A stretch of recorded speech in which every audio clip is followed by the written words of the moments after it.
And it is our honor to head to downtown Toronto, T-Town, and welcome in Sportsnet's Arash Madani. He's sporting orange here in honor of Orange Shirt Day. How you doing, my man?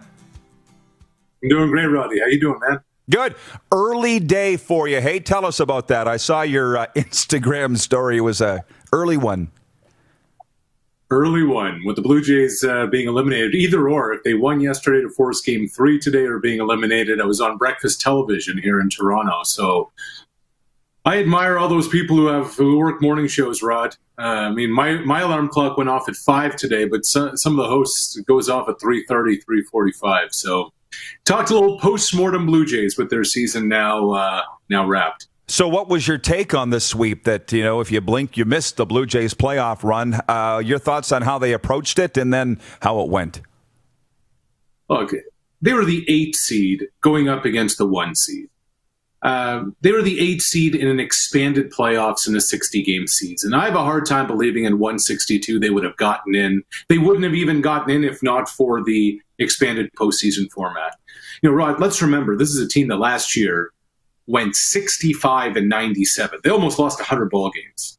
So the fact that even in 60 games, there are a few games above 500, that's a step forward. I thought they were a 500 ball club if you're going to play 162. As it turns out, they played 62 this year. If this was a regular year, we'd be in early June right now with 100 games left. So I think it was important for the guys to get a taste of it. I think it was important for them to understand what the postseason's all about. But it also showed that there are holes in this team and that there are areas that they really need to fix. And what's going to be really interesting going into this offseason is there is no clarity on what 2021 is going to be in sports, in the world, whatever. And the Chicago Cubs just leaked out that, their losses were around $140 million with no fans in the stands. I'm very intrigued to see how this winter is going to shake down in baseball when it comes to making moves, when nobody knows what the landscape is going to look like economically, how many games, will there be fans, will there not? It's an altogether different world. Youngest team in the postseason, and they were exciting. It was a great year, and the future is bright, no doubt. To the Canadian Football League, Arash, Justin Dunk dropped some news this week about the GMs are against pursuing the global initiative. The commissioner status is tenuous. What do you know about where we stand today in the Canadian Football League? So that was great reporting from Dunk. I believe, Rod, what did he say? That 7 of the 9 general managers said they are not interested in moving forward with the globals. Is that what it was? Yep. So this is what I can tell you from what I've understood in my reporting, is that there was a video conference call with all the GMs last month. It's crazy that's over. It was Marcel Desjardins of the Ottawa Red Blacks who actually began the conversation. The purpose of the video conference was not about the globals, but more of what are we doing here? How's football going to look moving forward? Because the league office is not allowing GMs to register any contracts. How are you as an organization supposed to move forward? If Liram Haralahu wanted to sign somewhere right now after being cut by the Rams, he can't sign anywhere in the CFL right now. So that's when that conversation, the GMs were gathering, and then Marcel said, wait a minute, let's cut the BS, let's get to this. Rod, this is what I can tell you. There was also a video conference among all the presidents or CEOs in the CFL. One of the GMs who's anti-globals is Ed Hervey in BC, and he made that clear. Rick Lallisher, the president in BC, is on board with it. And the reason why this is now a thing is that, look, I'm told that it's not unanimous at the president level. There's at least one team that is not in favor of globals in this international program. But for now, Ambrosie has the support of the presidents, governors, CEOs when it comes to that, when it comes to the 2.0, whatever you want to call it. And Rod, this is significant because it feels right now when you talk to people around the CFL that if as an organization at the president governor level, you say we're on board with the globals, we're on board with the international strategy, it's a referendum on Randy. And for now at that level, on this topic, Ambrosie has the support of the presidents and governors. But there's so much more to it at the league level than just that. So where are we going? I mean, the XFL announced a plan today. You heard that they won't be playing until 2022. Does the CFL have a plan in your mind? This is what I can tell you. Ambrosi presented to governors on what his plan is for the future. And from what I've been told, Rod, is that effectively that business plan is very similar to the one that was presented 18 months ago. The look to the future that, the league comes back, it's a tweaked business plan. There's very little in it that was addressed. This is what I've been told. Very little of it addressed when it comes to COVID, very little on the social justice issues, very little on the XFL, which just made its announcement today. And the entire long-term strategy is tied to international growth, is about the globals.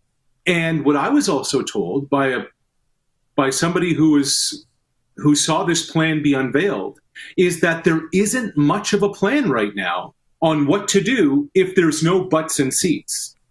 Now look, Roddy, in March, nobody saw this coming. In May, the commissioner blew it with the House of Commons Finance Committee. It's now October. And what have been the major hot button issues in the last 6 months in the world? Social justice, COVID, and what are we going to do if we can't get customers into our restaurants, if we can't get customers onto our airplanes, into our stadiums, into concert venues, etc. And the real issues in this business plan that I'm told Ambrosi presented did not address those things. Fair. And I'm having a little bit of an argument via text with somebody regarding the XFL's plan versus the CFL's lack of a plan. And that's my point. At least the XFL has a plan. The business leaders that I'm hearing and government people are saying to the CFL, what's the plan? And there doesn't seem to be one. I'll tell you this. Knowing I was coming on with you today, I sent some texts around last night during the Blue Jay game. I said, hey, what's going on? What's the latest? And the best I found out today, Rod, as we speak right now, there is a league fan research meeting happening. October 1st, league fan research meeting. Unit, core, God, country. For those who remember A Few Good Men. That's what that felt like when I got that text. Gotcha. Do you have something on that, Darren? No, I just like the Few Good Men reference. You can't handle the truth. I'm a fan. Hey, you want me on that wall. You need me on that wall. Okay. Speaking of on your wall, NBA playoffs, the seat behind you. I just love it. It's a special time of year. I've struggled, frankly, to get into it. If there was a crowd, I would be into it more. But nobody saw the Lakers Heat coming. I think the people saw Lakers blank, but nobody saw Miami. Came from nowhere. Your thoughts on this finals? I love it. Miami has, I thought the two most electrifying teams in the entire NBA bubble were Denver and Miami. The Nuggets just weren't good enough. I think the one thing that Jamal and Jokic and those guys over there learned is that you just can't keep going 7 games in a series to win it all in the playoffs. You're just going to, run out of gas. And the NBA is, I'm sure, thrilled that one of the LA teams is in there. This Miami team, and I know they got run out of the gym last night, they are fun and they're good. And they have the potential to explode. Now, look, Tyler Hero has emerged as one of the stars in this bubble as a rookie. One-and-done kid out of Kentucky. Goran Dragic can hit some shots. Bam Adebayo. It's a tough matchup for Miami with Adebayo, who's been such an important part of their group. And if you put LeBron on Jimmy Butler, it's really going to be tough for him. Miami has a chance here, Rod. It's a make or miss league. They got to hit their shots. But if you actually watch, the Heat are a ton of fun. And to me, again, they and Denver were terrific to watch. But the Lakers are on another level than the Nuggets. Miami's still in this series. Don't be fooled by the score last night. The Heat can still make this thing go. Well, you must be watching the coverage. I've been watching ESPN almost round the clock. And if you're looking for a storyline, anybody, it's Pat Riley versus LeBron James more than anything. You've obviously heard the talk of this. Yeah, well, I'll even go further than that. I mean, right underneath my NBA playoff thing is a photo. I don't know if you can really see it. It's of Irvin and Larry. It's of Magic Johnson and Larry Bird from the 1987 finals. 2 years. Pat Riley, of all the championships he won as a player, one as a coach, has won 3 with the Heat. He says the ring that matters most to him is 1985. 85 is when the Lakers finally got over the hump and beat the Celtics for the first time. Pat Riley, as coach, Rod, and as assistant coach, won 5 championships with the Lakers. So it's not just LeBron and Pat. If you're of a certain vintage, you remember Pat Riley in his Armani suits bringing Showtime to the NBA. He was Magic and Kareem's coach. He was the one pulling the strings. So yes, Riley was instrumental in bringing LeBron over to Miami, bringing his talents to South Beach. But also, I was thinking yesterday, if only the late Dr. Jerry Buss were still alive to watch this, how much he would love that not only does he have the biggest global superstar in North American sports on his roster in LeBron James, but that his old running mate, his old comrade, Pat Riley, is still getting it done 20 years later in Miami after all these championships, still searching for another ring. So, yes, the LeBron-Riley partnership is a big storyline, but there's more to it than just that. Well, you look up cool in the dictionary, there might be a picture of Pat Riley beside it. Hey, I hope you don't mind me saying our director of scouting, Craig Smith, whom you know, says Arash is looking very fit. Must be hitting the gym hard. Go Gators. Hey, you've taken this time for self-improvement, man. Do you mind talking about it? Yeah, I mean, and I appreciate that, Craig. And I also appreciate that you brought up the Gators and not the purple helmet behind me, because that's the most hopeful. You know, when I saw the Titans have all those positive COVID tests, and then they shut down their facility, and the Vikings shut down their facility, I thought, oh, great. Kirk Cousins with less practice time this week. What could possibly go wrong? But, Roddy, as you know, I spent a lot of time on the road, and then when the COVID lockdown hit, I was spending a lot of time at home, making my own meals, getting a little more active, and I just figured I'd take advantage of the opportunity. So it's worked out on the health front, and it just hasn't worked out for the Vikings. So that's the disappointing part.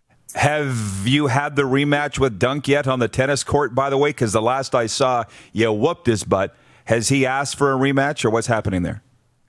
He actually texted me this morning. He said, can we go today? And I said, no, I got Pedersen's show today, so we can't get out and hit some tennis balls. But I'll go whip his ass next week, Rod. That's nothing to worry about. You know, I'll mop the floor. And I will tell you this. So the next time you have him on, after I kicked his butt, I actually gave him a little bit of a lesson. I just try to do him a favor, try and help him with his forehand technique. So, you know, I always you'll appreciate this story. In 2016, we did a Guelph Western homecoming game, and we get to the stadium the day before. We're broadcasting the football game on City. I looked around and said, Dunk, I don't see the statue of you with the nameplate that says Justin Dunk, Yates Cup finalist. So, you know, Dunk's always the guy he's the silver medalist, but at least he's on the podium. At least he's a good sport, too. Arash, thanks for the time. Have a great one, my man. Okay, always good, guys. Sportsnet's Arash Madani checking in from downtown Hogtown. You're watching Rod Pedersen On Demand. For more of The Rod Pedersen Show, visit rodpedersen.com or follow Rod Pedersen on social media.